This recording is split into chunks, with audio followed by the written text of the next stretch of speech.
Hello everyone, very good afternoon to all of you. Welcome back to my channel. Today myself Sudha Sharma going to start my new session. That is characteristics of research methodology.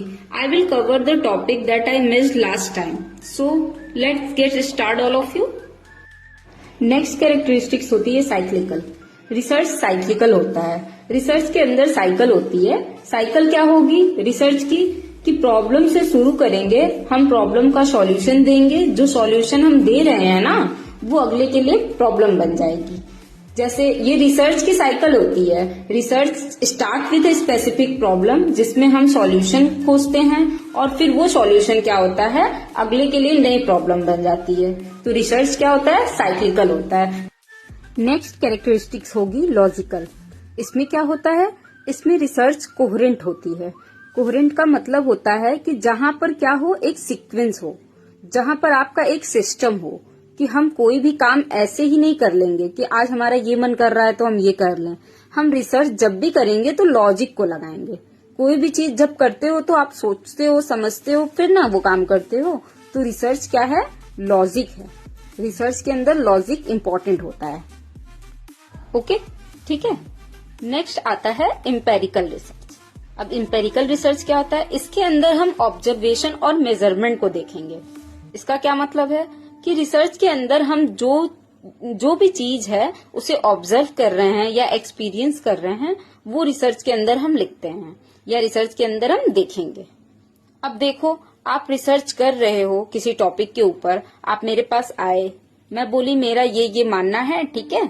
मैं बोली कि आप मेरा ये मानना है, मेरा ये सॉल्यूशन है, जो आप रिसर्च कर रहे हो उसका सॉल्यूशन ये होगा. मैंने कुछ भी आपको बता दिया तो क्या आप वही जाकर अपने रिसर्च के अंदर लिख दोगे? नहीं. क्या आप वही कंक्लूजन अपने अंदर जाके बताओगे रिसर्च के अंदर? नहीं. आप क्या करोगे, आप उसके ऊपर डाटा कलेक्ट करोगे, फिर जो डाटा कहेगा उसी को आप रिपोर्ट करोगे, खुद जाकर ऑब्जर्व करोगे फिर रिपोर्ट करोगे. तो ये हमारा एम्पिरिकल रिसर्च होता है. क्या होता है कि हम उसको खुद जानेंगे, खुद देखेंगे, खुद समझेंगे, फिर उसके बाद उसको रिपोर्ट करेंगे. किसी के कहने पे कुछ भी नहीं कर देंगे. Okay, am I clear?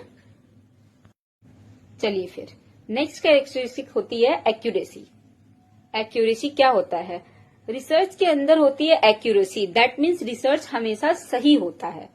Research में जो भी हम रिपोर्ट करेंगे वो क्या होगा, वो बहुत क्लोज होगा टू द रियल.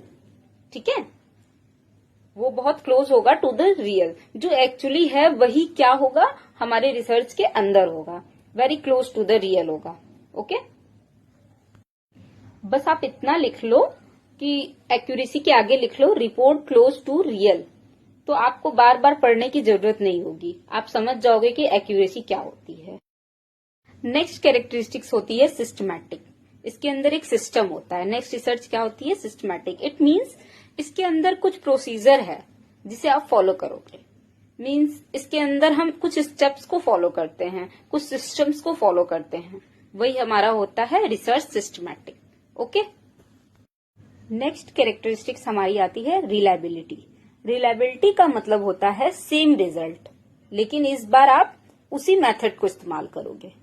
आप अपनी रिसर्च को रिपीट करोगे, दोहराओगे उसी मेथड से रिसर्च को दोबारा, और अगर आगे आपको सेम रिजल्ट मिल रहा है तो रिसर्च क्या है रिलायबल है. Okay, means same answer by using an instrument to measure something more than once.